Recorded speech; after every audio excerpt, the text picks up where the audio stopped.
Tonatiuh, Pedro de Alvarado, Chronicon Mundi.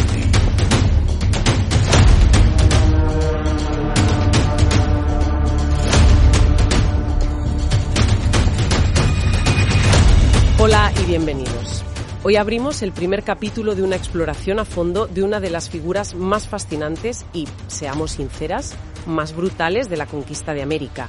Tenemos sobre la mesa un montón de fuentes, crónicas de la época, biografías modernas, documentos, y la misión es intentar entender al hombre. Trazaremos su camino desde sus orígenes en España hasta un momento absolutamente decisivo en la conquista de México. Queremos ver qué hay detrás del mito de Tonatiuh, el sol, como le llamaban los mexicas. No se puede entender la conquista de México, y mucho menos la de Centroamérica, sin pasar por Alvarado. Su biografía es un cóctel explosivo de audacia militar, de un pragmatismo político a veces muy astuto y, por otro lado, de una violencia tan extrema que hasta sus propios compañeros de armas la señalaron en su momento. Es un hombre de un claroscuro constante. Sí. Y para empezar a entender de dónde viene esa energía, esa ambición, tenemos que irnos a su punto de partida, la Extremadura de finales del siglo XV. Vale, pues vamos a desgranar eso. ¿De dónde sale exactamente Pedro de Alvarado? Nace en Badajoz, en Extremadura, sobre 1485. Su familia pertenece a la baja nobleza castellana. Sus padres, Gómez de Alvarado y Leonor de Contreras, le dan un apellido y un estatus, pero parece que no mucho dinero. Y ahí está el quid de la cuestión. En el sistema de mayorazgo castellano, el heredero principal se lo llevaba casi todo.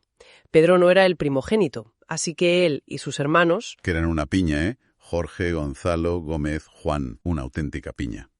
Pues tenían que buscarse la vida. Y en esa época, para un hidalgo sin tierras, buscarse la vida significaba mirar hacia las fronteras del imperio. Extremadura era un auténtico semillero de conquistadores, no por casualidad, sino por necesidad. La reconquista había terminado, la tierra estaba repartida y, para los segundones como ellos, América no era una aventura exótica. Era la única salida. O volvías rico y con gloria, o no volvías. O sea que no es una historia de exploradores románticos, sino casi de empresarios de la guerra buscando una oportunidad. Y en ese mundo los contactos lo eran todo. Y ahí entra su familia. En 1510, con unos 25 años, Pedro y 4 de sus hermanos se embarcan. Pero no llegan a ciegas a la Española. Allí les espera su tío Diego de Alvarado, que ya era un colono establecido, un regidor. Tener a alguien dentro te abría todas las puertas. Ese apoyo familiar es el trampolín que le permite dar el siguiente salto casi de inmediato. En 1511, apenas un año después de llegar, ya se ha unido a la expedición de Diego Velázquez para conquistar Cuba. Y allí es donde Alvarado empieza a forjar su currículum. Demuestra que es un soldado competente, valiente, de los que no se arrugan. En ese sistema, el mérito militar se pagaba con tierras y con mano de obra indígena. Recibe una encomienda, se convierte en hacendado. Fíjate en la velocidad del ascenso. Ya ha puesto el primer pie en la escalera del poder. Pero se ve que Cuba se le queda pequeña muy rápido, porque su siguiente movimiento, en 1518, es unirse a la expedición de Juan de Grijalva para explorar la costa de Yucatán. Aquí ya empezamos a ver destellos de su verdadera personalidad, ¿no? Sí. Esa impulsividad que lo definiría. Totalmente.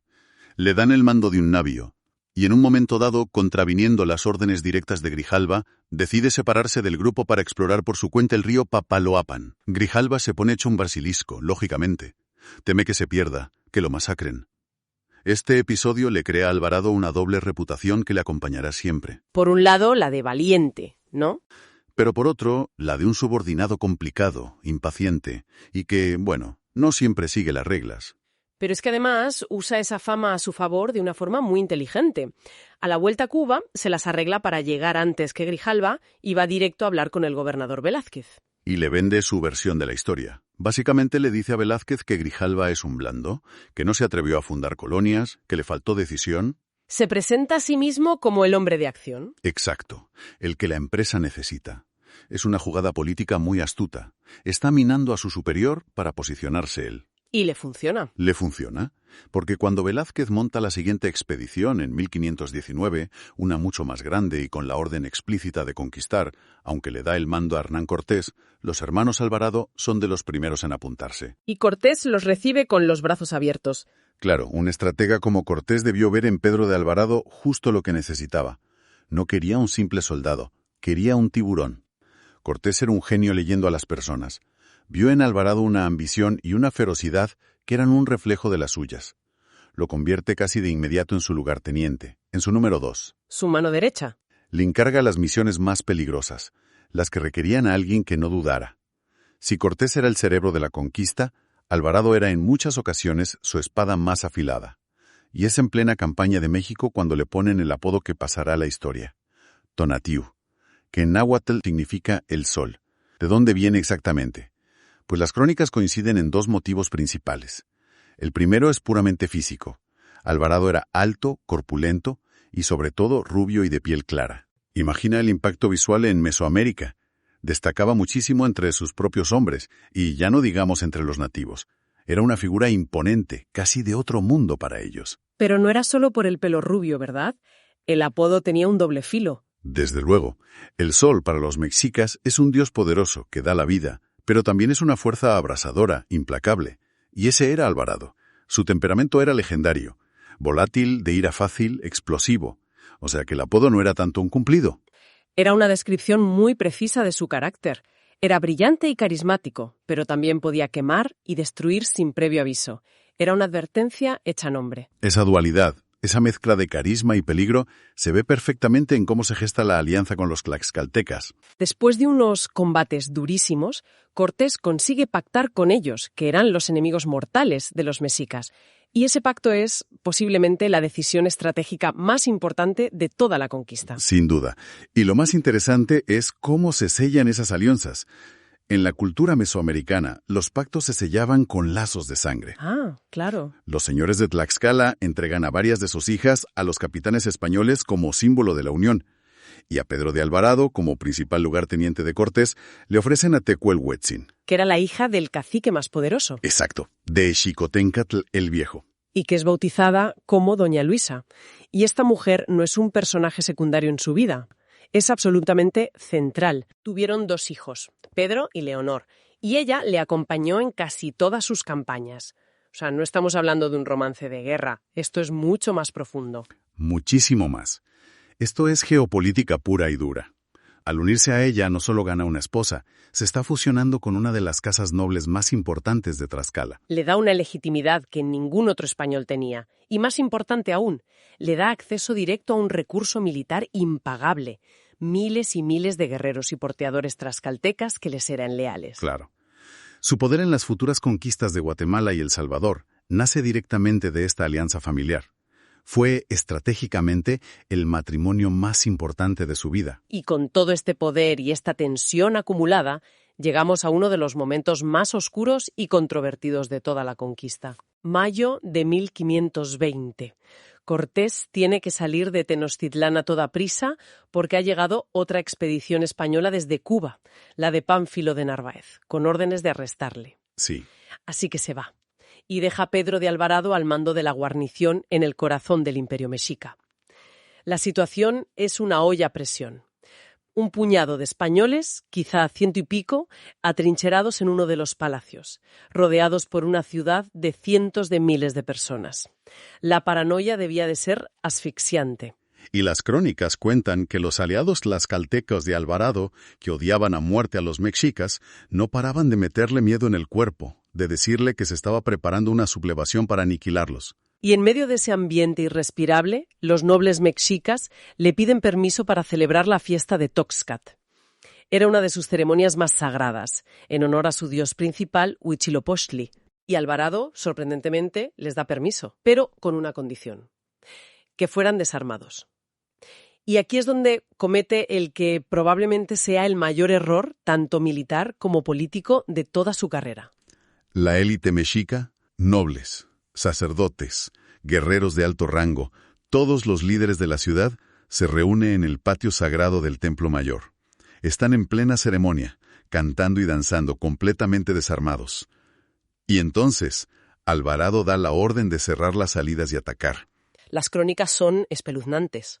Son una carnicería. Describen cómo los soldados españoles masacran a la multitud indefensa.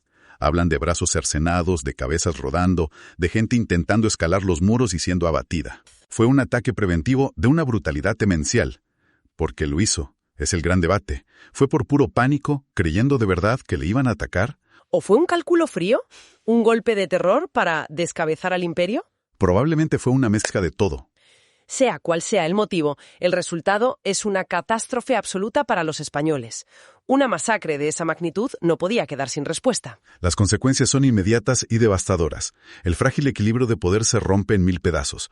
Los españoles dejan de ser invitados de Moctezuma para convertirse en asesinos, en invasores bárbaros. Se acabó la tregua. La ciudad entera, que hasta entonces había estado en una tensa calma, se levanta en armas con una furia incontenible. La matanza del Templo Mayor es la chispa que incendia Tenochtitlan y atrapa a Alvarado y sus hombres en una trampa mortal. Y esa trampa nos lleva directamente a la noche del 30 de junio de 1520, el episodio que ha pasado a la historia como la Noche Triste. Probablemente la mayor derrota que sufrieron los conquistadores en toda América. Cuando Cortés regresa a la ciudad tras derrotar a Narváez, se encuentra un panorama desolador. La ciudad está en guerra abierta. La situación es insostenible y toman la única decisión posible: huir. El plan es escapar de noche, en silencio. Sí, a través de una de las largas calzadas que conectaban la isla de Tenochtitlan con tierra firme, la de Tacuba. Pero de silencioso, nada. Los descubren. Y se desata el infierno.